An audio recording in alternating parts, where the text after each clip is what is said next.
Hi everyone, welcome back to Rymerplans. Today I'm planning the week commencing the 25th of October. I'm using this kit, which is called Spooktacular from Plannerface, because it is of course Halloween at the weekend. And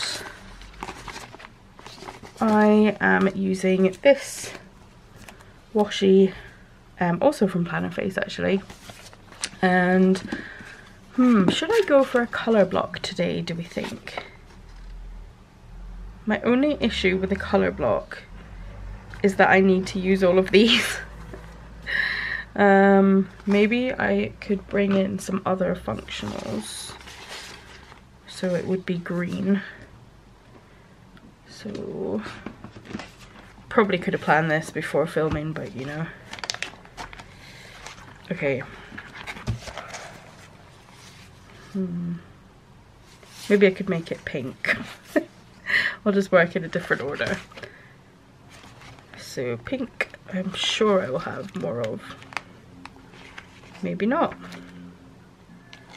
The habit trackers I can do. They're easy.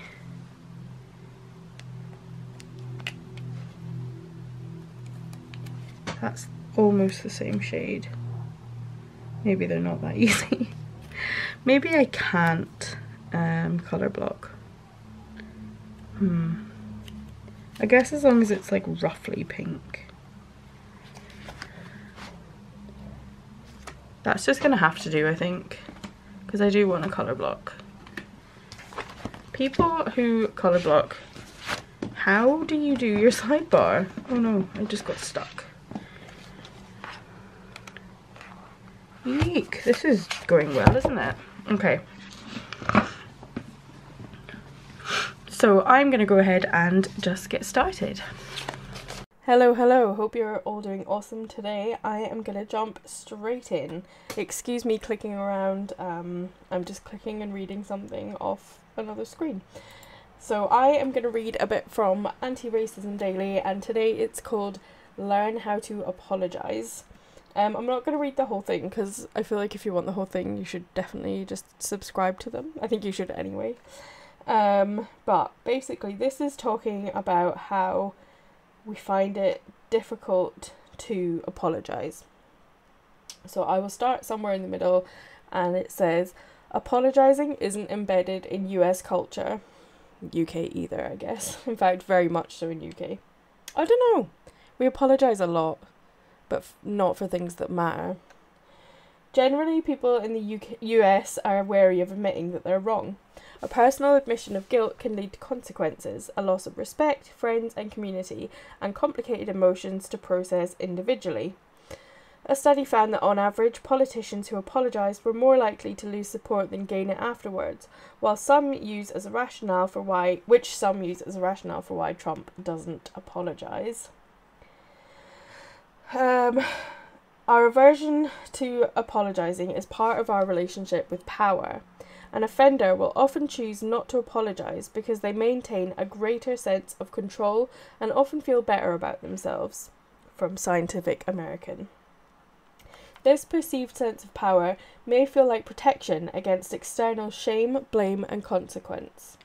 But it also blocks us from accountability, a critical skill needed when we're doing this work.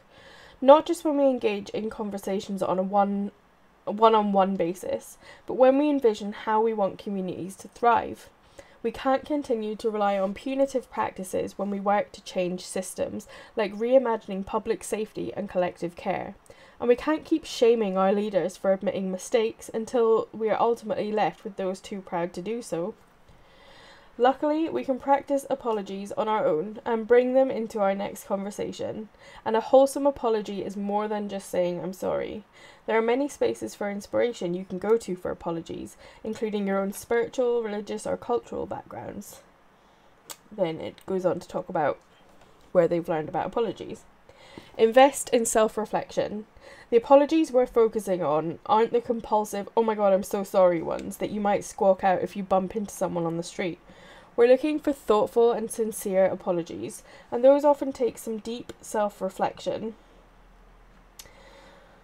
To complete the following steps, you must be willing to understand your role in what happened. That may include journaling and processing individually, talking with a friend, learning from books, podcasts, etc. Start here so you can do your best moving forward. Note: reflect on what is yours to own. I think it's worth including from my perspective as a black woman born and raised in the US. Obviously this isn't written by me. Women of colour, particularly, are often burdened to take responsibility for the wrongdoings around them. I often found myself wanting to apologise for something that was done to me, not by me. I encourage all of us, but particularly those marginalised, to reflect on whether or not that's actually your burden to carry, especially if we're the ones receiving harm. Naming that you're sorry without any ifs, ands or buts is critical. Changing or removing this phrase entirely is a common way people try to issue responsibility. Using phrases like "I'm sorry you felt that way" or "I didn't realise you were sensitive" puts the focus on other people's feelings, not your actions. Phrases like these can be wielded to manipulate or even gaslight others too, so you want to avoid that regardless of intention. Instead, stick to the action that you can apologise for, such as "I'm sorry that I said the thing that I said." Acknowledge the impact. We reference intention versus impact. So I've said this before, impact over intent is the way I say it. We reference intention versus impact often in this newsletter because it's an essential act of accountability, and that's no difference when it comes to apologising. Instead of emphasising that you didn't mean or never intended to do something, name and acknowledge the impact. That can look like, "I realise my behaviour made you upset," or "Now I understand that my actions are condescending." Change your behaviour.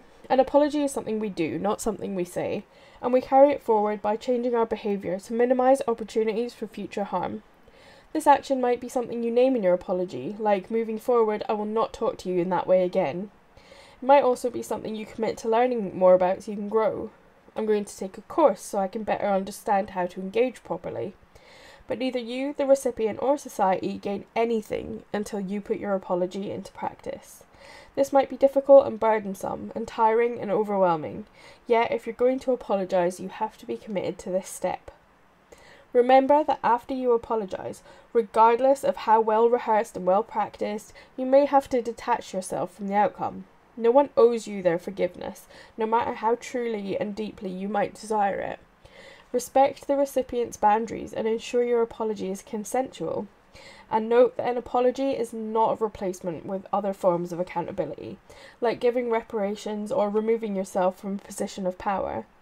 But sometimes an apology can be an excellent start to transforming our relationships with each other, ourselves, and society as a whole. We have to start somewhere. So I definitely encourage you to go over and subscribe to Anti-Racism Daily. I am just having a look through and I'm struggling to see who wrote it. I think this must be from Nicole, the editor herself, because it doesn't specify a writer or an author.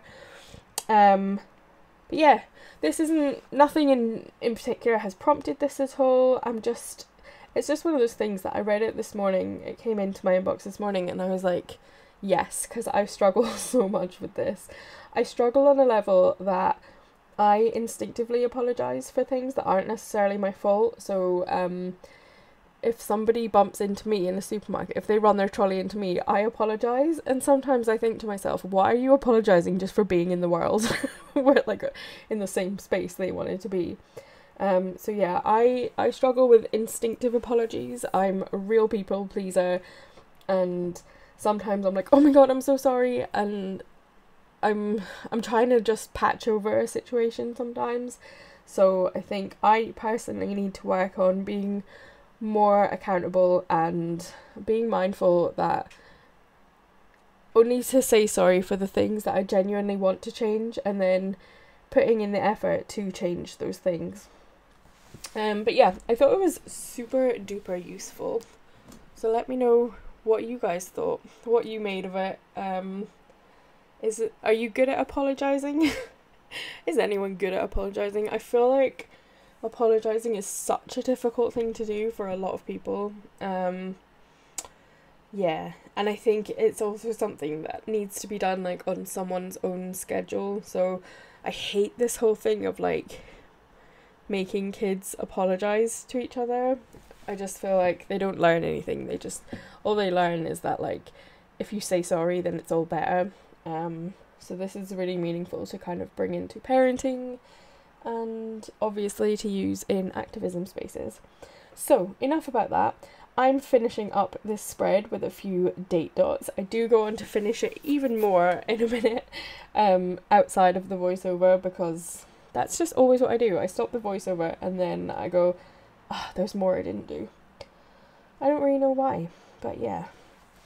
I really like how this spread came out, but I feel like trying to colour block in a pre-planned spread was just not the best idea, unless I was going to use washi in the matching colours of each day, which obviously I did not because the tape that I used I only have in black. That would be awesome if I had exactly the same tape in a range of colours, but alas, I do not. So as you can see, tomorrow night I've got our planners in pyjamas going on. I'm really excited because it's just been a long time and it's just going to be so much fun.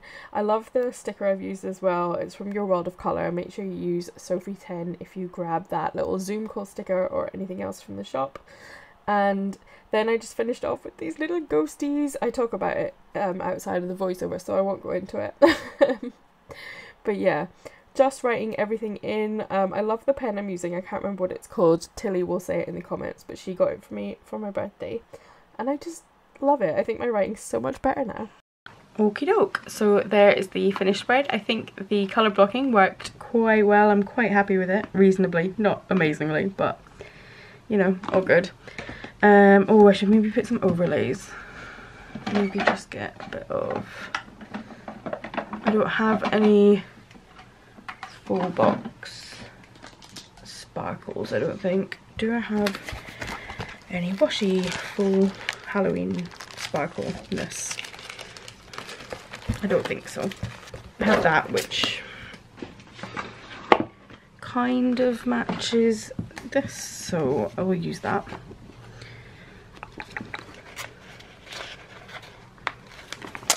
Oh god.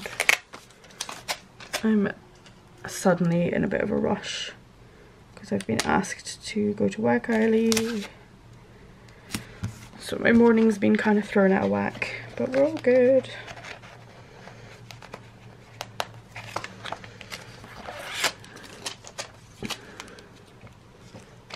Oh god, I'm very wobbly today because I'm stressed.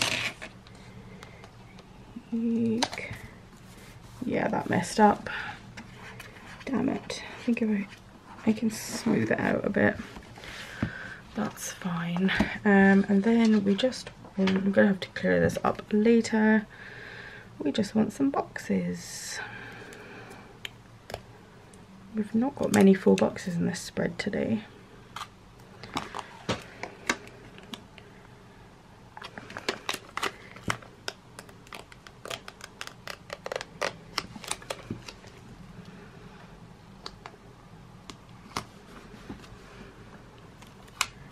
Sorry, this is not fun. Oh, I should have. Can I lift you? Yes, I can lift you. I love these little Once More with Love little boo stickers. They're so cute. I've had them for ages. And I just thought, let's just get them used up. Oh, excuse me.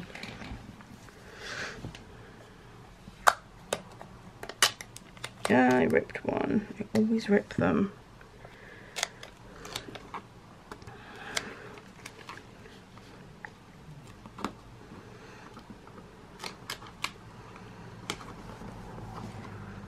And then I just have a little bit here. I wonder if that is the right size for this extra bit. If not, I don't use it anyway. That's actually almost spot on. That's very sparkly, isn't it? Okay, now I think we're done. That way. I have got absolutely tons of this kit left. Well, I say tons. I've got tons of some colours. Maybe I don't. I think because I have a lot of full boxes left, I thought I had a lot left, but actually I don't. So ignore me. And yeah, that is the finished spread. I will talk to you guys in my next video. Thanks for watching. Bye.